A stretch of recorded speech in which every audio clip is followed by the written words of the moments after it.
Jangan lupa subscribe, like, komen, dan share YouTube TVRI Bengkulu. Dan nyalakan loncengnya ya.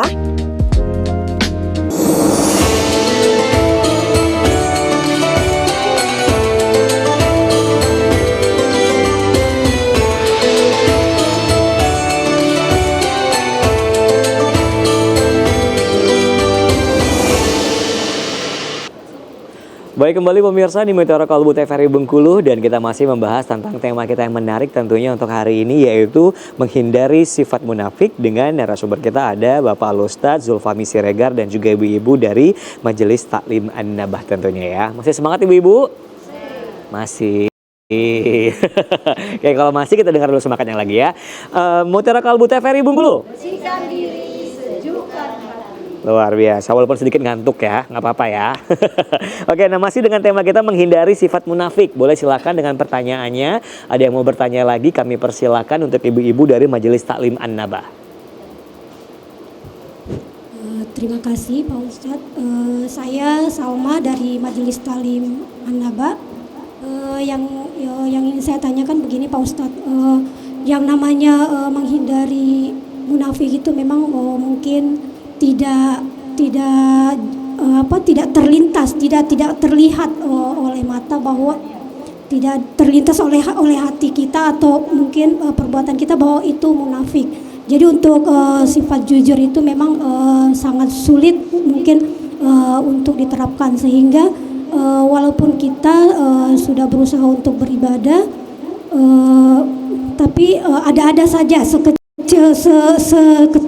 sekecil apapun pasti ya, namanya sifat itu kadang-kadang muncul. Nah, apa hubungannya dengan amalan yang telah kita lakukan terhadap sifat munafik walaupun kecil-kecil itu Pak Ustadz? Ya, terima kasih.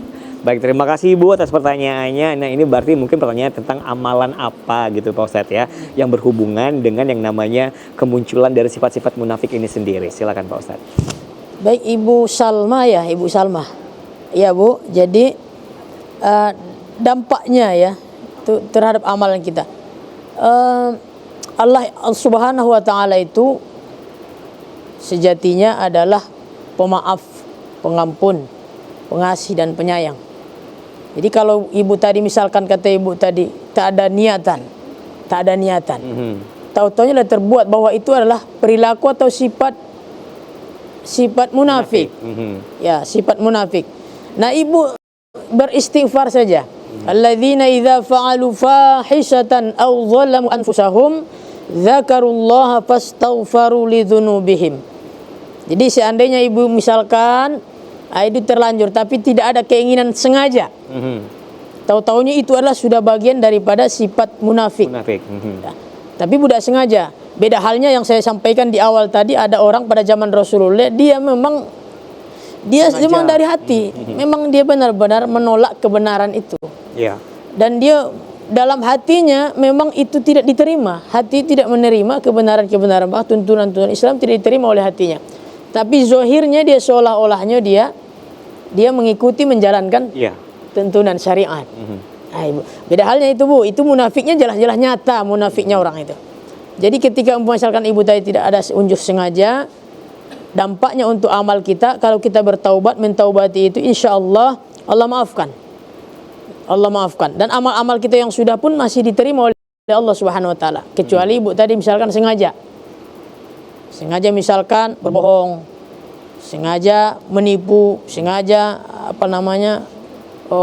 meninggalkan ibadah. Ya kan? Jadi unsurnya kalau tidak sengajaan kita istighfar saja ya Pak Ustadz. Ya, bertaubat kita kepada Allah. Salah kan kalau kita salah itu kan perbanyak taubat kepada Allah. Dalam unsur kita tidak sengaja. Bahkan kita pun ketika sengaja melakukan satu pelanggaran, dosa apa segala macam, satu-satunya cara sebagai untuk bisa menghapus itu adalah dengan kita berbanyak taubat, istighfar kepada Allah Subhanahu Wa Taala. Masya Allah, insya Allah istighfar kita diterima oleh Allah Subhanahu Wa Taala ya Pak Ustadz. Insya Allah kalau kita serius, taubatan nasuha itu berjanji kita. Mungkin memang begini Bu ya, dalam hidup ini kayak gitu memang seolah-olahnya kita ini udah berusaha berjuang kita kan, tuh jangan sampai tergelincir namanya dosa-dosa sifat-sifat munafik atau yang lebih parah dari itu gitu. Kita udah berusaha tapi kadang-kadang masih terjerumus. Ya betul. Yang namanya hidup itu. Itulah satu-satunya cara adalah perbanyak kita taubat dan muhasabah kita Kepada Allah. kita belajar untuk supaya di lain waktu ke depannya nanti kita tidak terjerumus lagi. Betul. Pada Makanya sifat- itu tadi kita harus tahu dulu Pak Ustadz Ya, apa kita itu harus yang namanya mengerti munafik dulu itu dengan sendiri. sifat munafik itu. Oke, baik. Ada lagi mau bertanya, silakan ibu-ibu dari Majelis Taklim An-Nabah untuk menghindari sifat munafik. Silakan. Assalamualaikum warahmatullahi wabarakatuh. Waalaikumsalam warahmatullahi wabarakatuh. Wabarakatuh. Ya, saya Ibu Deski, Pak Ustadz. Pertanyaannya begini, Pak Ustadz. Bagaimana cara kita menghindari perbuatan munafik ini, Pak Ustadz? Bagaimana caranya menghindari perbuatan munafik ini? Sehingga seberat apa hukuman yang akan diterima bila kita melakukan perbuatan-perbuatan yang ada kaitannya dengan sifat munafik ini ya, supaya ini ibu-ibu majelis taklim An-Nabah ini tidak lagi suka berbohong, tidak lagi suka ingkar janji gitu Pak ya. Barangkali itu saja Pak Ustaz. Baik. Baik. Assalamualaikum warahmatullahi wabarakatuh. Waalaikumsalam warahmatullahi wabarakatuh. Waduh, bongkar ini ya, suka berbohong berarti ya. Suka ingkar janji juga. Baik Pak Ustadz, silakan Pak Ustadz dengan jawabannya tentunya ya. Cara menghindari sifat munafik dan seperti apa tentunya untuk hukuman apa nih yang diberikan apabila kita melakukan sifat munafik itu sendiri. Baik, terima kasih Ibu siapa? Ibu Desti. Jadi untuk menghindari tadi sempat saya sampaikan di awal tadi pertanyaan Ibu yang sebelahnya tadi, yang paling cantik tadi. Ibu soleh, calon penghuni surga semua ibu-ibu ini insya Allah. Jadi Bu, cara menghindarinya pertama tadi, kumpullah bersama orang-orang soleh tadi kan. Jangan lagi kita kumpul dengan orang-orang yang hobi mengumbar aib, pembohong, tak bisa jaga lisan. Ya toh? Terus yang kedua, perbaiki amal ibadah. Ibadah ini diperbaiki. Ibadah yang murni, ibadah yang ikhlas karena Allah. Apapun jenis ibadah itu harus ikhlas murni karena Allah. Karena ada orang munafik tadi sampaikan tadi bahwa pengen dipuji, ria segala macam. Itu sifat munafik itu Bu. Jadi hindari itu daripada pergaulan-pergaulan orang-orang yang memang menjerumus, orang-orang yang tak bisa menjaga lidah, orang-orang yang hobinya misalkan ya mempunyai sifat-sifat munafik tadi, pembohong, orang pembohong, suka memfitnah segala macam itu sifat-sifat munafik itu. Dan ketahuan sih Bu, kalau mana kawan kita yang pembohong mana enggak tahu gitu mana yang hobi bohong. Bu, besok saya pinjam duit yang ini, Jumat depan tak bayar ke, sampai 2 kali Jumat, 3 kali Jumat dah dibayarnya. Aduh, itu model itu orangnya kan. Itu justru ketahuan kita mana orang itu yang ingkar janji. Ingkar janji kan sifat munafik itu. Ketahuan kan mana kawan yang kira-kira tepati janji. Yang kira-kira sesuai lah omongan dan perbuatannya tadi kan. Kemudian kalau seandainya Ibu, hukumannya itu dalam Al-Quran disampaikan ya, innal munafiqina fid darkil asfali minan nar. Asfal itu adalah apa? Asfal itu bahasa kita itu bawah itu. Jadi munafik itu keraknya neraka tempatnya. Kerak neraka. Jadi paling dasar nerakanya orang-orang munafik ini. Tidak boleh main-main kita dengan hukuman bagi siksa orang munafik. Tapi tentu Bu ya, ini orang munafik yang saya sebutkan tadi, yang nyata-nyata dirinya itu seperti menyipati sifat munafik tuh. Kalau kata Ibu tadi, Ibu Rahmat tadi, dia bertaubat misalkan tadi, tidak ada unsur kesengajaan kan? Itu yang punya oleh Allah. Ini dari awal sampai dia mati bawanya sifat munafik tuh. Itulah hukumannya yang didapatkan. Darkil asfali minan nar. Jurang neraka temanya, kerak neraka. Mana kerak neraka? Awak diuncung nginjak puntung rokok aja lompat kok. Iko kerak neraka. Jadi coba-coba kita bohong, gibah misalnya. Sifat munafik hindarin tadi. Yang utama ada 3 sifat tadi sampaikan dalam hadis Bukhari Muslim tadi kan. Kadzib, pembohong. Mengingkar janji. Tidak amanah. Ini kan sifat-sifat ini. Cara besarnya kan itu sifat-sifat itu. Oke, nah itu dia tentunya ibu-ibu untuk hukuman dari munafik ini sendiri. Masih ada yang mau itu berbohong ibu-ibu? Gak ada ya. Oke, ada lagi pertanyaan? Boleh kami persilakan?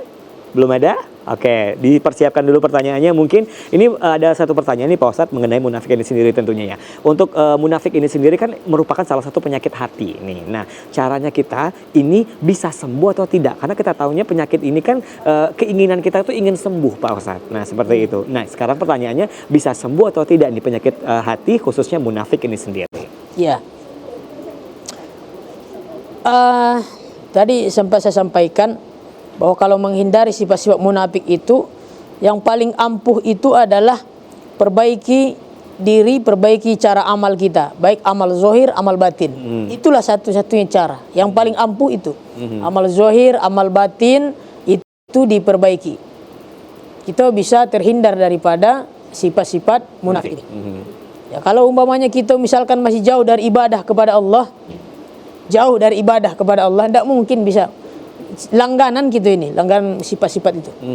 Tapi kalau orang sudah sering, misalkan sholatnya bagus, tilawah Qur'annya rajin, zikirnya banyak, lisannya tidak mungkin bisa gibah-gibah, gosip segala macam, tidak mau.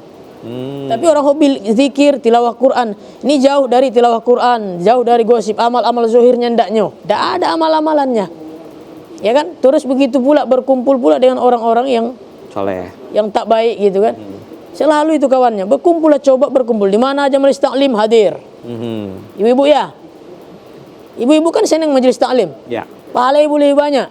Tapi kesempatan ibu menggapai dosa, banyak dosa pun ibu-ibu nih.